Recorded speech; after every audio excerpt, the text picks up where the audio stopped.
तो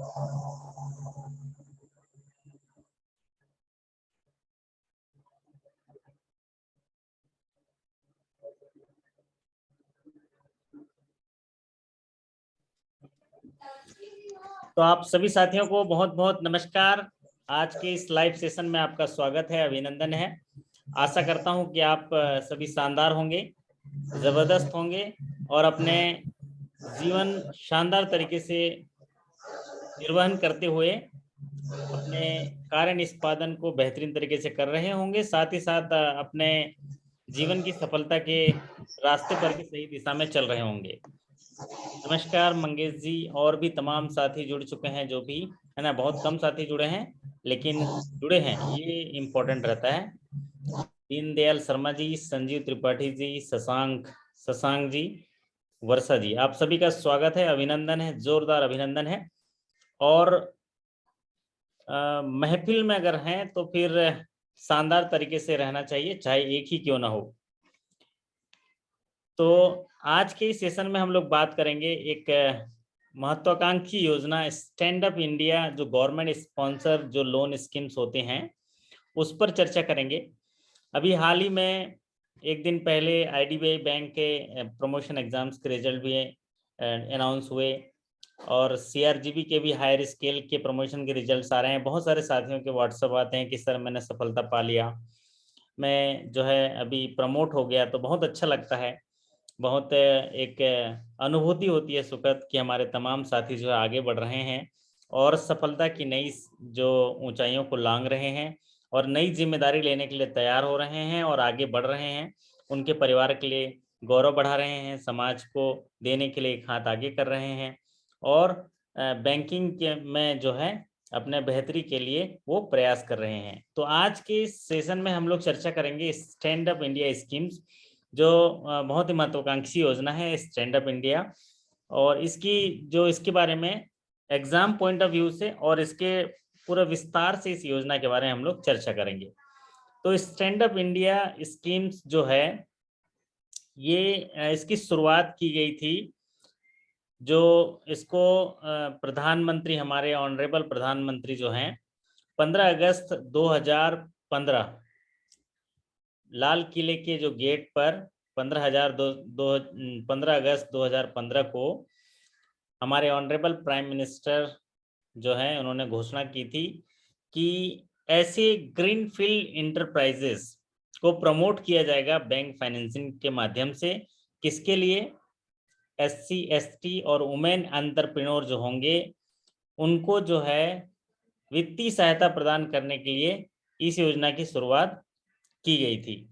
और अभी पिछले एग्जाम में पिछले महीने ही देखा गया था, इस योजना से संबंधित जो है एक सवाल आया था कि स्टैंड अप इंडिया का जो है वो कौन से पोर्टल से इसका एक्सेस होता है। तो यहाँ पर देखिए, यहाँ पर आपको पोर्टल भी दिख रहा होगा www.standupmitra.in। तो ये जो है स्टैंड अप इंडिया का ये पोर्टल है जहाँ से ये आवेदन वगैरह इसमें दिए जाते हैं और इसमें जो है इसके सारी चीज़ें जो है इसमें बताई गई हैं। तो आपको ये याद रखना है, अगर इससे जुड़े हुए ये सवाल आएगा कि स्टैंड अप इंडिया में क्या चीज़ें, जो कौन वेबसाइट जो है, तो वो कौन सा वेबसाइट है, किस वेबसाइट पर इसके डिटेल्स उपलब्ध हैं, एप्लीकेशन के उपलब्ध हैं, पूरे स्कीम्स के बारे में जानकारी है, तो वो है www.standupmitra.in। चलिए, और ये जो योजना है स्टैंड अप इंडिया, ये ग्रीन फील्ड प्रोजेक्ट के लिए है। ग्रीन फील्ड प्रोजेक्ट एक ऐसा प्रोजेक्ट या परियोजना होती है जहां पर अगर कोई मैन्युफैक्चरिंग के लिए, सर्विस के लिए और एग्रीकल्चर अलाइड एक्टिविटीज के लिए अगर कोई परियोजना शुरू करता है तो उसमें पहले की जमीन को जो है उसका अप्रयुक्त भूमि पर ही निर्माण करने के काम कर रहा है, तो उसको बोलते हैं ग्रीन फील्ड। ग्रीन फील्ड का मतलब ये हुआ कि ऐसी जमीन जहां पर पहले से कोई काम नहीं है, मतलब पहले से वो विवश नहीं है, उसको तोड़ना, ढांचा को तोड़ा नहीं जा रहा है या उसको ध्वस्त नहीं कर रहा है, तो ऐसी परियोजनाओं को ग्रीनफील्ड प्रोजेक्ट कहते हैं। तो ग्रीनफील्ड प्रोजेक्ट क्या है? एक ऐसी परियोजना जहां पर अभी लगा रहे हैं, वहां पर पहले से मौजूद कोई ढांचा है, उसको ध्वस्त करने की आवश्यकता नहीं है, केवल अनयूज्ड जमीन पर, अनयूज्ड भूमि पर इसका निर्माण कार्य हो रहा है उस प्रोजेक्ट का, उसको बोलते हैं ग्रीनफील्ड प्रोजेक्ट। तो ये ग्रीनफील्ड प्रोजेक्ट का मतलब हो गया। अभी ग्रीनफील्ड प्रोजेक्ट में आप देख रहे होंगे, देखिए सिलाई कढ़ाई का काम हो रहा है, ये मैन्युफैक्चरिंग पेपर इंडस्ट्री, फिर ये फूड प्रोसेसिंग, और फिर ये जो है कोई टेलरिंग वाला एक उद्योग। तो ये ग्रीनफील्ड प्रोजेक्ट्स में होने चाहिए। और दूसरा SC ST or women entrepreneur को ये बेनिफिट दिए जाएंगे। और ये देखिए छोटे छोटे इंडस्ट्री जो बुनकर इंडस्ट्रीज हैं, है ना, इनके लिए ये फाइनेंस की सुविधा है सरकार के माध्यम से स्टैंड अप इंडिया के तहत। महात्मा गांधी का कोट भी इन्होंने जो उनके ब्राउजर से लिया गया है ये फोटो। तो महात्मा गांधी का एक कोट लगा हुआ है, देखिए, if I have the believe then I can do it, if I shall surely acquire the capacity to do it even if I may not have it in the beginning. यहाँ क्या लिखा है कि अगर आप में भरोसा है, अगर मुझ में भरोसा है कि मैं कर सकता हूं, तो मैं डेफिनेटली वो क्षमता हासिल कर लूंगा, भले ही शुरू में वो क्षमता मेरे पास नहीं हो। तो ठीक उसी तरह हमारे भी जीवन में ये काम आता है कि हमारे अंदर अगर खुद को साबित करने का भरोसा है कि हम कर सकते हैं कोई काम, तो आप उसके लिए क्षमता भी हासिल कर लोगे, भले ही जिस दिन सोचे होगे उस दिन आपके अंदर क्षमता ना हो। तो ये जो है कोट किया हुआ है इनके ब्राउजर से, उस वेबसाइट से मैंने लिया है। तो ऐसी क्षमता डेवलप करने के लिए, उनको भरोसा देने के लिए, उनका भरोसा बढ़ाने के लिए और उनकी कैपेसिटी बढ़ाने के लिए, उनको सफल बनाने के लिए ये योजना लॉन्च की गई, जिसको स्टैंड अप इंडिया कहते हैं। और एक हाथ बढ़ाया गया वित्त पोषण के माध्यम से। तो इसका जो अब इसका मेन जो नाम है इसका है स्टैंड अप इंडिया स्कीम्स, जो है इसका नाम है। और इसका उद्देश्य क्या है? Financing to SC ST and women entrepreneur, ये बात इनके लिए, ये सबसे खास बात है इस योजना का। इस योजना का जो आकर्षण है वो क्या है? Stand up India schemes is made for the financing to SC ST beneficiaries and women entrepreneur। तो ये इनका मुख्य आकर्षण है कि यहाँ पर इस योजना के तहत उन हितग्राहियों को फाइनेंस किया जाएगा जो ST SC हैं, SC हैं, या शेड्यूल कास्ट शेड्यूल ट्राइब के हैं, या वुमेन एंटरप्रेन्योर हैं। ये मुख्य बात है इस योजना के लिए। दूसरी जो महत्वपूर्ण बात है वो इसका ऑब्जेक्टिव, इसका क्या है? उद्देश्य। जो स्टैंड अप इंडिया स्कीम की शुरुआत 2015 में की गई थी, इसका उद्देश्य था कि ऐसे सेक्टर को बैंक फाइनेंस प्रोवाइड कराना। किसको बैंक फाइनेंस प्रोवाइड कराना इसका ऑब्जेक्टिव था? शेड्यूल कास्ट और शेड्यूल ट्राइब के बारोवर को बैंक फाइनेंस प्रोवाइड कराना, साथ ही साथ उनमें से एक महिला बारोवर हो। क्या बात हो? The objective of the scheme is to facilitate bank loans between scheduled caste and scheduled tribe borrower and at least one woman borrower। एक महिला borrower हो और SC ST जो इनके बेनिफिशरीज हों उनमें से एक वुमेन borrower हो। पर ब्रांच जो है आप एक कम से कम वुमेन borrower हो। तो ये ऑब्जेक्टिव था इस योजना के तहत। किसके लिए? ग्रीन फील्ड प्रोजेक्ट सेटअप करने के लिए वित्त पोषण करना SC ST borrower जिनमें से एक महिला borrower हो। ये योजना उनके लिए लक्ष्य रखते हुए निर्धारित की गई थी और बनाया गया था, जिसके तहत SC ST और एक उनमें से वुमेन borrower है उनको वित्त पोषण दिया जा सके। पर ब्रांच, अगर एक ब्रांच में 2 केस किए जा रहे हैं और शायद लक्ष्य भी 2 ही केस के दिए गए, जिनमें से एक ST SC को दे रहे हैं और SC ST तो रहेगा ही रहेगा, साथ ही एटलीस्ट एक वुमेन borrower होने चाहिए पर ब्रांच। तो किसके लिए होगा वो? ग्रीन फील्ड प्रोजेक्ट बनाने चाहिए।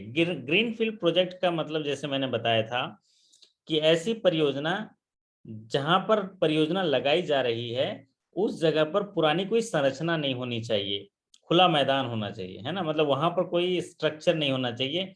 अगर स्ट्रक्चर को ध्वस्त करके बनाया जा रहा है तो फिर वो ग्रीन फील्ड परियोजना नहीं होगा। ग्रीन फील्ड परियोजना का मतलब ऐसी जगह पे इंडस्ट्री बिठाई जा रही है जहां पर कोई भी चीज वहां पर अप्रयुक्त भूमि का इस्तेमाल किया जा रहा है तो फिर वो ग्रीनफील्ड परियोजना है। जैसे पीछे स्क्रीन में देखे होंगे ये एक परियोजना लगाई गई है, तो यहाँ देखिए आसपास पहले से ही कोई बिल्डिंग था, ये बिल्कुल बढ़िया जो है अप्रयुक्त भूमि पर यहाँ पर ये परियोजना चालू की गई है। अब ये जो योजना है इसका ऑब्जेक्टिव, इसका जो मूलभूत ऑब्जेक्टिव है वो तो आपने जान लिया क्या, कि SC ST or women beneficiaries जो वुमेन एंटरप्रेन्योर हैं उनको जो है फाइनेंस प्रोवाइड कराना ग्रीन फील्ड प्रोजेक्ट के लिए।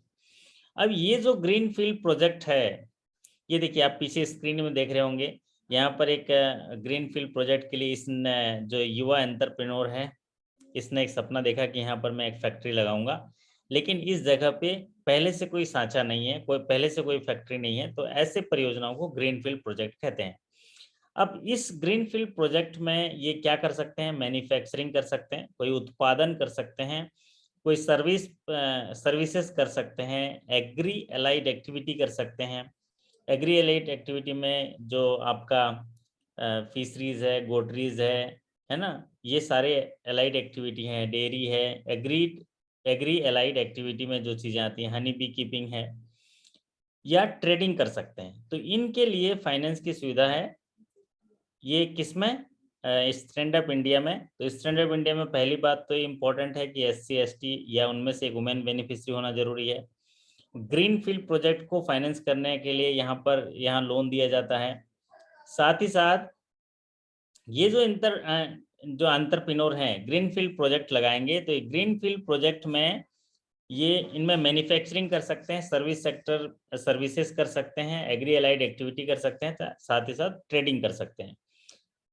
ये इंडिविजुअल को अगर दिया जाए, अगर वो नॉन इंडिविजुअल्स हैं, कोई एंटिटी को दिया जा रहा है, नॉन इंडिविजुअल हैं, तो वहां पर एक कंडीशन लगाया गया कि जो अगर नॉन इंडिविजुअल बोरोवर आता है तो उसमें एटलीस्ट 51% शेयर होल्डिंग जो होगा वो आइदर एक ST SC को या एक वुमेन एंटरप्रेन्योर को होना चाहिए। ये सवाल जो है बार बार पूछता है। इन case of non individual enterprises at least 51% of the share holding and the controlling stake should be held by either an ST SC or women entrepreneur। तो ये आप याद रख लीजिए। तो इसका ऑब्जेक्टिव है कि SC ST या वुमेन एंटरप्रेन्योर को फाइनेंस करना ग्रीन फील्ड प्रोजेक्ट के लिए, और ग्रीन फील्ड प्रोजेक्ट में वो मैन्युफैक्चरिंग कर सकते हैं, सर्विसेज सेक्टर में कर सकते हैं, एग्री एलाइड एक्टिविटी कर सकते हैं, ट्रेडिंग कर सकते हैं। लेकिन अगर नॉन इंडिविजुअल के केस में है तो वहां पर जो वुमेन है एटलीस्ट उनके पास 51% शेयर होल्डिंग होना चाहिए। अब बात करते हैं इसकी एलिजिबिलिटी। एलिजिबिलिटी मतलब ये किसको मिलेगा, कौन इसका जो है लाभ ले सकता है, ये कौन उधार ग्रहीता को ये लाभ मिल सकता है। तो उसके लिए पहला कंडीशन तो ये है कि the borrower should be ST SC और ए वुमेन एंटरप्रेन्योर अबव 18 ईयर्स। तो 18 साल से बड़ा होना चाहिए, SC ST or women entrepreneur होना चाहिए। Loan under the scheme is available for only green field project. तो ये जो योजना बनाई गई है, ये योजना बनाई गई स्टैंड अप इंडिया, इसकी स्पेसिफिक है USP जिसको बोलते हैं, यूनिक स्पेसिफिक जो यूनिक जो सेलिंग इसका पॉइंट है, इसका क्या है कि ग्रीन फील्ड प्रोजेक्ट के लिए ही इसमें लोन अवेलेबल है। तो loan under the scheme is available for only green field project. और जहां ग्रीन फील्ड प्रोजेक्ट का मतलब होता है the first time venture of the beneficiary in manufacturing, service, agreed allied activity or a trading sector। जैसा कि हमने बताया था फर्स्ट टाइम वेंचर है, फर्स्ट टाइम वेंचर है, उसके पहले कोई वेंचर वहां पर नहीं था, कोई स्ट्रक्चर ध्वस्त करने की जरूरत नहीं, उसकी एक्टिविटी ध्वस्त करने की जरूरत नहीं, अप्रयुक्त भूमि पर निर्माण कार्य शुरू करने जा रहा है, तो उसको बोलते हैं ग्रीन फील्ड प्रोजेक्ट। और दूसरा एलिजिबिलिटी है, अगर नॉन इंडिविजुअल इंटरप्राइजेस है तो उसमें 51% शेयर होल्डिंग जो है वो ST SC या वुमेन एंटरप्रेन्योर का होना चाहिए। So in case of non individual enterprises 51% of share holding and controlling stake should be held by either SC ST or women entrepreneur. तो ये मुख्य एलिजिबिलिटी है। और दूसरा क्या है, borrower should not be default to any bank financial institution. ये तो है ही है सभी लोन में कि बोरोवर जो है किसी भी तरीके से कहीं भी डिफॉल्ट नहीं होना चाहिए।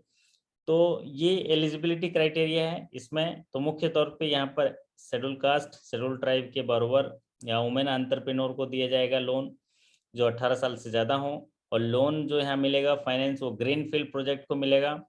और ग्रीनफील्ड प्रोजेक्ट का मतलब होता है first time venture for the beneficiary. और सेक्टर कौन कौन से होंगे? मैन्युफैक्चरिंग उत्पादन सेक्टर, सर्विस सेवा दे सकता है, agri allied activity, agriculture के एलाइड एक्टिविटी में काम कर सकता है, और ट्रेडिंग सेक्टर में काम कर सकता है। अगर नॉन इंडिविजुअल के केस में 51% शेयर होल्डिंग वुमेन का ST/SC बेनिफिशरीज का होना चाहिए। अब बात करते हैं इसका nature of loan. Nature of loan इसका कैसा होगा? नेचर ऑफ लोन का मतलब होता है कि ये इसकी फैसिलिटी क्या होगी। फैसिलिटी क्या होगी? तो फैसिलिटी इसमें कंपोजिट है। कंपोजिट फैसिलिटी का मतलब ये होता है कि जैसा प्रोजेक्ट होगा उसके आधार पर लोन दिया जाएगा। जैसा प्रोजेक्ट होगा वैसा लोन दिया जाएगा। अब मान लीजिए कोई फैक्ट्री लगाने जा रहा है, तो फैक्ट्री लगाने जा रहा है तो उसमें दो चीज़ों की ज़रूरत होगी। पहले वो सेटअप लगाएंगे, वहाँ पर जो है कुछ कंस्ट्रक्शन करेंगे, मशीनें खरीदेंगे। तो उनके लिए क्या होगा, जब वो लॉन्ग टर्म के लिए इन्वेस्टमेंट होता है तो वहाँ पर टर्म लोन दिए जाते हैं। फिर रॉ मटेरियल के लिए जो रोल ओवर होता रहेगा तो उसके लिए वर्किंग कैपिटल दिए जाते हैं। तो इसको दोनों को, टर्म लोन और वर्किंग कैपिटल, तो ये दोनों को जो है लोन दिया जाएगा, तो उसको बोलते हैं कंपोजिट लोन। तो इसमें नेचर ऑफ लोन क्या होगा? Composite loan. टर्म लोन भी दे सकते हैं और वर्किंग कैपिटल भी दे सकते हैं, क्योंकि अगर मैन्युफैक्चरिंग सेक्टर का आया तो फिर वहाँ पर पूरा ऑफिस बनेगा, मशीनें खरीदी जाएंगी, फैक्ट्री बनेगा, तो यहाँ पर क्या है, उसके लिए टर्म लोन की ज़रूरत होगी। फिर रॉ मटेरियल खरीदना है, कैपिटल को जो है रोल ओवर करना है, तो वहाँ पर जो है वर्किंग कैपिटल की ज़रूरत पड़ेगी। और ये जो नेचर ऑफ लोन है इसका क्वांटम होता है between ₹10 lakh and up to 100 lakh. मतलब इसमें मिनिमम जो लोन होगा वो 10 लाख का होगा, और मैक्सिमम जो लोन होगा 1 करोड़ का होगा। तो जो भी हितग्राही इस योजना के तहत लोन लेने जाएंगे तो उन्हें कम से कम 10 लाख का लोन और अधिक से अधिक 1 करोड़ का लोन होगा, सब्जेक्ट टू देयर प्रोजेक्ट। उनका प्रोजेक्ट कैसा है, उनका प्रोजेक्ट कास्ट क्या है। तो नेचर ऑफ जो लोन है, टाइप है, वो हो सकता है कि टर्म लोन भी दे सकते हैं, वर्किंग कैपिटल भी, वो डिपेंड करेगा उसके प्रोजेक्ट के आधार पर। चलिए अब बात करते हैं इसका मुख्य हिस्सा जो ज़्यादातर सवालों में पूछा जाता है।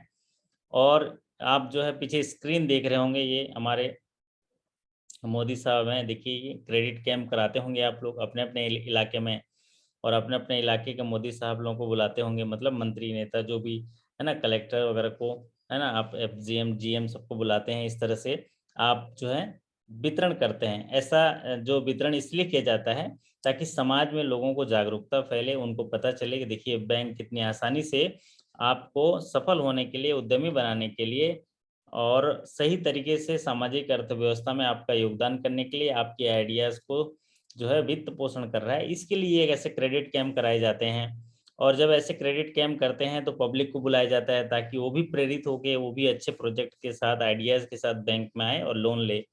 तो इसमें क्वांटम ऑफ फाइनेंस की अगर बात करें तो क्वांटम ऑफ फाइनेंस होगा मिनिमम 10 लाख। क्या है? Minimum 10 lakhs। The minimum amount finance under the stand up India will be ₹10 lakhs। और जो मैक्सिमम अमाउंट होगा उसका 1 करोड़ 100 lakhs। अब अगर परसेंटेज वाइज बात करें तो मैक्सिमम लोन जो होगा 85% of the project cost. 85% of project cost. अगर 1 करोड़ का प्रोजेक्ट कास्ट है तो मैक्सिमम 85 लाख तक लोन ले सकते हैं। और जो 15% है वो मार्जिन है आपका। तो मार्जिन कितना होगा? 15% ऑफ प्रोजेक्ट कास्ट। तो 15% of project cost will be the margin of the borrower, और 85% of the project cost will be the maximum loan for the project, which is greenfield project. Setting up of greenfield project. Greenfield project means first time venture for the manufacturing या service sector enterprises. तो ये quantum of finance आपको याद रखने की जरूरत है। Minimum quantum जो होगा 10 लाख, मैक्सिमम जो होगा 100 lakhs, और मैक्सिमम जो क्वांटम ऑफ फाइनेंस होगा 85% ऑफ प्रोजेक्ट कास्ट, और मार्जिन जो होगा 15%। अभी हाल ही में एक सवाल पूछा गया था स्टैंड अप इंडिया में मार्जिन कितना है, तो कितना होगा? 15% मार्जिन होगा। जो ऐसे ज़्यादातर ये पूछा जाता है 10 लाख से लेके 1 करोड़ तक। और अभी पिछले ही महीने अप्रैल महीने में ही ये सवाल पूछा गया कि जो स्टैंड अप इंडिया के लिए जो वेबसाइट है वो कौन सी है, कौन सी वेबसाइट है। तो वो स्टैंड अप मित्र .in है वो, है ना, वो आप जो फर्स्ट स्लाइड में मैंने दिखाया था आपको। चलिए अब बात करते हैं अगले स्लाइड पर। अगला स्लाइड है इंटरेस्ट रेट, जो ब्याज दर की बात कर लेते हैं। तो इसमें जो पॉलिसी में कहा गया है, क्योंकि गवर्नमेंट स्पॉन्सर्ड स्कीम्स है, इसमें कुछ खास मकसद के लिए, समाज के हित के लिए, समाज की बेहतरी के लिए, समाज के विकास के लिए, और जैसा कि नाम भी आप देखे होंगे स्टैंड अप है, समाज के जो निचले तबके के लोग हैं और जो उनको इस खड़े करने के लिए, उनको सम्मानजनक स्थिति में खड़े करने के लिए ये वित्त पोषण की कार्रवाई की जाती है। इसमें इस योजना में उसके लिए लाभ पहुंचाने के लिए योजना है, उसको बोलते हैं स्टैंड अप इंडिया। तो इसमें इंटरेस्ट रेट जो सरकार ने कहा कि लोएस्ट रखा जाए, क्या रखा जाए, लोएस्ट एप्लीकेबल रेट रखा जाए। So the rate of interest would be the lowest applicable rate of the bank for that category. मतलब इस कैटेगरी में अगर कोई रेटिंग होती है इसकी, और रेटिंग के कैटेगरी में सबसे लोएस्ट इंटरेस्ट रेट होना चाहिए। बैंक के जो बोर्ड ऑफ डायरेक्टर होते हैं वो इंटरेस्ट रेट डिसाइड करते हैं, तो उनमें बोला गया है कि लोएस्ट होना चाहिए और not exceed of the base rate that is MCLR plus 3% tenure premium. जो MCLR का जो बेस रेट है, MCLR का जो मिनिमम रेट है उससे ज़्यादा नहीं होना चाहिए, उसका 3% टेन्योर प्रीमियम से ज़्यादा नहीं होना चाहिए। सोचिए आपका MCLR का एक बेस रेट है, उसके बाद आप प्रीमियम ऐड करते हैं, क्योंकि उसमें बहुत सारे चीज़ों को देखना होता है, तो MCLR प्लस 3 टेन्योर प्रीमियम से ज़्यादा नहीं होना चाहिए। कहने का तात्पर्य है कि lowest interest rate will be applicable. तो इंटरेस्ट रेट की बात हो गई। अब बात करते हैं सिक्योरिटी। इसमें सिक्योरिटी क्या होगा, क्योंकि बिजनेस है, नए आइडिया के साथ ग्रीनफील्ड प्रोजेक्ट के लिए आप लोन दे रहे हैं, तो इसमें क्या सिक्योरिटी आप रखेंगे। तो पहली चीज तो सिक्योरिटी हो गई प्राइमरी सिक्योरिटी। प्राइमरी सिक्योरिटी क्या होता है, वो सिक्योरिटी होता है या वो एसेट्स होता है जो बैंक के दिए पैसे से वो बोरोवर क्रिएट करता है। सपोज वो मशीन खरीद रहा है ना, मशीन खरीद रहा है तो वो सिक्योरिटी है मशीन, तो क्या कहलाएगी, प्राइमरी सिक्योरिटी। सपोज वो जो टर्म लोन दिए हैं वहां पर स्ट्रक्चर खड़ा कर रहा है, एक ऑफिस बना रहा है ना, एक पूरा सेटअप बना रहा है, तो वो प्राइमरी सिक्योरिटी होगा। तो प्राइमरी सिक्योरिटी तो रहेगा ही रहेगा। साथ ही साथ जो लोन में भी सिक्योर्ड बाय कोलेटरल सिक्योरिटी, अगर हितग्राही बोलता है कि सर मेरे 1 करोड़ का ये घर है, इसको आप जो है collateral as a collateral security रख लीजिए, बहुत बढ़िया बात है, कोलेटरल सिक्योरिटी रख लेंगे। अगर कोलेटरल सिक्योरिटी नहीं दे रहा है तो वहां पर एक प्रोविजन है कि गारंटी भी मिल सकता है। गारंटी कहाँ से मिलेगा, तो जो स्टैंड अप इंडिया के लिए जो गारंटी प्रोवाइड कराई जाती है वो कराई जाती है, the guarantee will be available by credit guarantee fund scheme for stand up India loans, CGFSSIL। इसमें जो ये भी सवाल पूछा जाता है, हायर स्केल में पूछा भी गया है कि जो स्टैंड अप इंडिया में जो गारंटी है वो कौन जो है प्रोवाइड करता है। तो ये NCGTC के अंदर ही है, लेकिन उसका नाम अलग अलग होता है ना, नाम अलग अलग होता है। तो जैसे यहाँ पर अगर पूछा गया आपसे, तो सवाल पूछा गया कि गारंटी कौन प्रोवाइड करता है, तो क्लियर यही लिखना पड़ेगा, CGFSIL, मतलब credit guarantee fund scheme for stand up India loans. तो यहाँ पर एक तो है प्राइमरी सिक्योरिटी, बैंक से दिए गए पैसे से अगर जो सिक्योरिटी क्रिएट होता है प्राइमरी सिक्योरिटी, वो तो सिक्योर्ड होगा। दूसरा कोलेटरल सिक्योरिटी भी दे सकता है। कोलेटरल सिक्योरिटी उनके पास अगर कोलेटरल सिक्योरिटी है, प्रॉपर्टी है तो दे दिया। लेकिन अगर कोलेटरल सिक्योरिटी नहीं है तो क्रेडिट गारंटी स्कीम्स भी ले सकते हैं, और वो क्रेडिट गारंटी स्कीम्स जो प्रोवाइड करेगा, so guarantee will be provided by credit guarantee fund scheme for stand up loans as decided by the bank. तो ये इसमें जो है ये CGFSIL के द्वारा क्रेडिट गारंटी प्रोवाइड कराई जाएगी। अब बात करते हैं इसका रीपेमेंट। तो जो मैक्सिमम रीपेमेंट है वो है 7 year. The loan is to be repayable within 7 year. Loan जो है 7 ईयर के अंदर रिपेबल हो जाना चाहिए, और with A maximum moratorium period of 18 months. Moratorium period इसलिए दिया जाता है कि मान लीजिए कोई मैन्युफैक्चरिंग जो है स्थगन अवधि बोलते हैं, ऐसी अवधि जहां पर उसका EMI रिपेमेंट जो है स्टार्ट नहीं होता है। तो ये अगर मैन्युफैक्चरिंग के लिए जाता है तो पहले सेटअप करेगा, मशीन लगाएगा, पूरा स्ट्रक्चर बनाएगा, सारी चीज़ें उनको जो है ठीक करेगा, फिर ट्रायल रन करेगा, तो इसमें वक्त लगता है लोन देने से, इसीलिए इसमें मोरेटोरियम दिया जाता है। So the maximum moratorium is 18 months and the maximum repayment period will be repayable within 7 year. तो ये रिपेमेंट हो गया 7 ईयर। अब बात करते हैं इसका वर्किंग कैपिटल। वर्किंग कैपिटल किस तरीके से दिया जाएगा? टर्म लोन तो सीधी सी बात है, टर्म लोन में अगर उसको सेटअप बनाने के लिए जितना खर्चा आ रहा है उसका 85% लोन दे सकते हैं।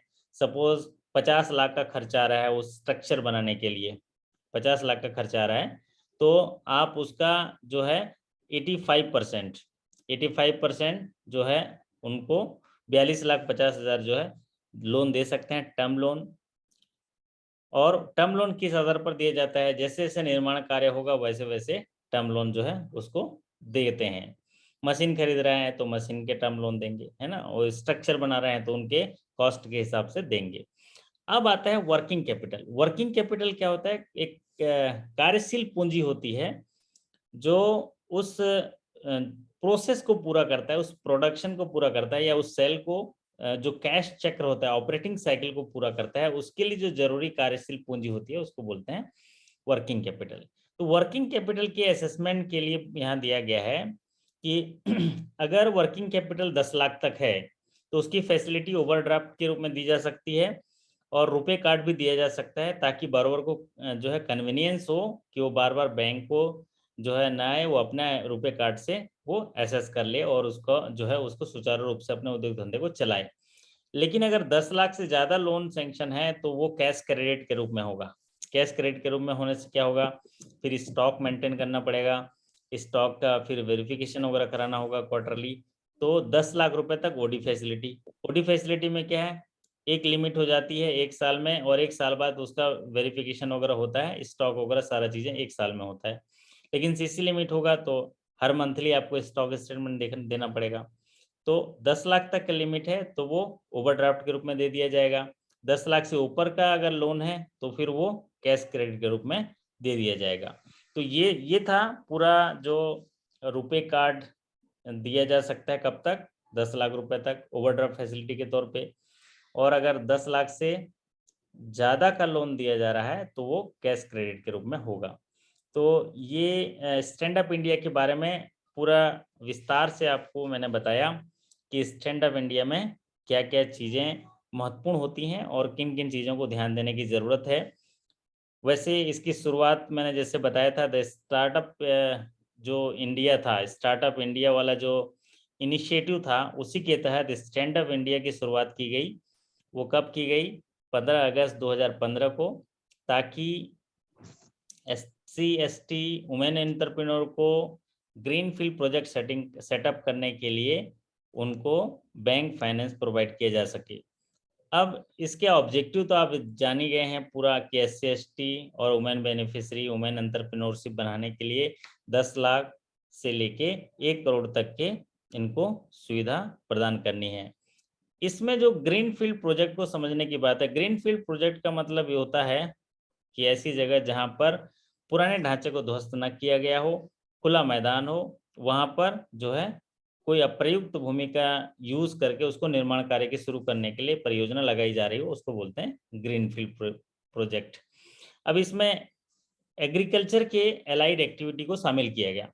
अब एग्रीकल्चर के एलाइड एक्टिविटी को शामिल किया गया जिसमें पिसी कल्चर है, हनी बी कीपिंग है ना, honey beekeeping, poultry, livestock, rearing, grading, sorting, aggregation, agro industry, dairy, fishery, ये agri clinic, business centre, food and agro processing. अभी देखे होंगे आपने, सब लोग फूडी हो गए हैं, है ना, शहर में जैसे फूडी हो गए हैं। तो कई प्रोजेक्ट जो है हमने भी देखा है कि 10 लाख से लेकर 15 लाख तक के प्रोजेक्ट में जहाँ पर फूड प्रोसेसिंग किया जा रहा है। आप लोगों ने भी यूट्यूब पे देखा होगा या अलग अलग जगह में देखा होगा। किसी समय मौका मिला तो मैं भी ऐसे प्रोजेक्ट का दौरा करके एक सक्सेसफुल प्रोजेक्ट का बना के आप लोगों के लिए वीडियो बना दूंगा उसके कास्ट के देखते हुए। तो वो फूड प्रोसेसिंग का भी बहुत ज़्यादा चल रहा है, और ये फूड प्रोसेसिंग रिटेल भी करते हैं और वो काउंटर भी लगाते हैं। तो इसमें आप देखे होंगे सिटीज़ में भी सभी लोग फास्ट फूड एंड ये फ्राइड वगैरह जो है लेते हैं, उनके लिए भी प्रोसेसिंग की जाती है। तो एग्रो प्रोसेसिंग हो गया। कहने का तात्पर्य है इसमें जो एग्रीकल्चर रिलेटेड है, डायरेक्ट एग्रीकल्चर, उसको छोड़ के एग्रीकल्चर अलाइड एक्टिविटी को भी फाइनेंस किए जा सकते हैं। जैसे क्रॉप लोन है उसको नहीं करेंगे, है ना, इरिगेशन वगैरह है इसको नहीं करेंगे, तो उनको छोड़ के अदर एलाइड एक्टिविटी को लोन दिया जा सकता है। और इसका नेचर हमने बताया कि ये टर्म लोन भी हो सकता है, और दूसरा क्या हो सकता है, वर्किंग कैपिटल भी हो सकता है। इसका रीपेमेंट 7 साल होता है, और इसके जो लैंडिंग इंस्टीट्यूशंस होते हैं इसमें इनको बोला गया है कि कम से कम जैसे जो लोन देते हैं आप SC ST बेनिफिशरीज को, उसमें एक वुमेन बॉरोवर एटलीस्ट होने चाहिए। तो ये जो है स्टैंड अप इंडिया के बारे में जानकारी है। आशा करता हूँ कि आपको सरल तरीके से समझ में आ गया होगा। और इसमें एक महत्वपूर्ण चीज़ें वो है जो है क्या, स्टेक होल्डर। अगर नॉन इंडिविजुअल आता है तो वहाँ पर नॉन इंडिविजुअल के केस में 51% का वहाँ पर उनका स्टेक होना चाहिए। तो ये हुई ना बात कि जब एक इंसान सफल होता है, कब सफल होता है एक इंसान तब सफल होता है जब वो समझ लेता है कि हर एक इंसान अपनी जगह सही होता है। बड़ा गंभीरता से इस बात को सुनिए कि एक इंसान सफल कब होता है, जब ये समझ ले कि हर कोई अपनी जगह में सही होता है। आप सोचिए, आपके रीजनल हेड्स अपनी जगह में सही हैं, आपके जोनल हेड अपनी जगह में सही हैं, सबका रोल एंड रिस्पॉन्सिबिलिटी अलग-अलग दिया हुआ है ना? मेरी रोल एंड रिस्पॉन्सिबिलिटी कुछ अलग है, आपकी रोल एंड रिस्पॉन्सिबिलिटी कुछ अलग है। तो आपको, चूँकि बैंकिंग इंडस्ट्री में हैं, तो आप सुबह से जाते होंगे तो आपको कितने सारे लोग सुनते होंगे, कितने सारे लोग आते होंगे, तो आपको कितना संयम रखना होता है कि आज के दैनिक जो बिज़नेस आवर्स है उसको किस तरीके से मेंटेन किया जाए। उसके लिए आपको बहुत सारी चीज़ें सुननी पड़ती है, बहुत सारे इंसान को समझना पड़ता है, फिर जाके उसके जो बिज़नेस एग्ज़ीक्यूशन करना पड़ता है, जिस नीड के साथ आया है उसको फुलफ़िल करना होता है, उसका काम निष्पादित करना होता है। तो ये तमाम चीज़ें आपको सीखने के लिए होती हैं। ऐसे छोटे-छोटे वीडियो के माध्यम से और भी नई योजनाएँ जो हैं, उनको जो प्रायोरिटी के आधार पर, ट्रेंडिंग टॉपिक के आधार पर हम लोग जो है करते रहेंगे। इससे जुड़े हुए अगर किसी साथी को कुछ पूछना है तो पूछ सकते हैं, नहीं तो फिर हम लोग आज का सेशन यहीं समाप्त करेंगे। और बहुत सारे साथी जो हैं हमारे पास भी हुए हैं।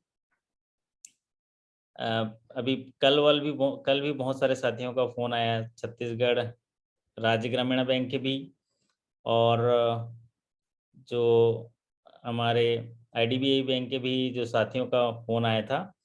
काफ़ी लोग पास हुए, तो जब ऐसे सफल होते हैं तो काफ़ी अच्छा लगता है। मैं आप सभी के भी अगर इससे जो कुछ साथी जुड़े हों तो देख लेता हूँ 1 मिनट। नहीं, अभी जुड़े नहीं हैं। तो किसी दिन छुट्टी-वुट्टी के दिन उनको भी लेंगे, स्क्रीन पर लेंगे और उनसे चर्चा भी करेंगे कि क्या इंटरव्यू में उनसे सवाल पूछा गया, कैसा उन्होंने जवाब दिया, कैसे वो अनुभव कर रहे हैं, किस तरह से उनका सामना किया और आज कैसा लग रहा है, ये तमाम चीज़ें में चर्चा करेंगे। तो चलिए इसी तरह बने रहिए, सीखते रहेंगे। आप सभी के सकुशलता और सफलता की कामना करते हुए आपसे विदा लेता हूँ। फिर मुलाकात करेंगे एक बेहतरीन सेशन के साथ, तब तक के लिए आपसे विदा लेते हैं। आप सभी की रात्रि और जीवन शुभ हो, उसके लिए मैं आपसे भगवान से प्रार्थना करता हूँ, आपसे विदा लेता हूँ। बहुत-बहुत धन्यवाद। Thank you so much.